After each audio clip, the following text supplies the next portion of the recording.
আমি আপনাকে সোশ্যাল মিডিয়ায় ছবি দেখেছি, কাউকে প্রথম দেখলাম।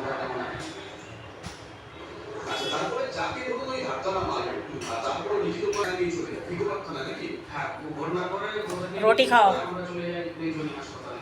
আচ্ছা, खाओ रोटी खाओ। ট্রিটমেন্ট করার পরে বলেছিল যে ট্রিটমেন্টটা করিয়ে নিয়ে তোমার থানায় এসো। গেছিলেন? থানায় গেছিলাম। গেছিলেন তখন আপনাদের কোনো বয়ান নেওয়া হয় না? আমাদেরকে বারবার বলতে কি ঘটনাটা ঘটেছে, আমরা একদম যেটা ঘটনা ঘটেছে সেটাই করেছি। আসলে মৌখিক কোনো লিখিত লিখিত আপনাদের হ্যাঁ যেটা ঘটনা ঘটে সেটা লিখা হয়েছে।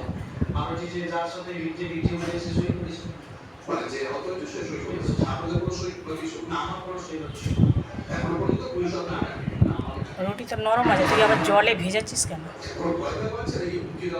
আমি ভয় পাচ্ছি না, আমার ভয় আমি এসেছি যখন একদিন চলে যেতেই হবে। ভয়টা লাগে আমার পরিবার, আমার মাকে, কারণ আমার মা হচ্ছে যে আমার মাঝে মাঝে বলে যে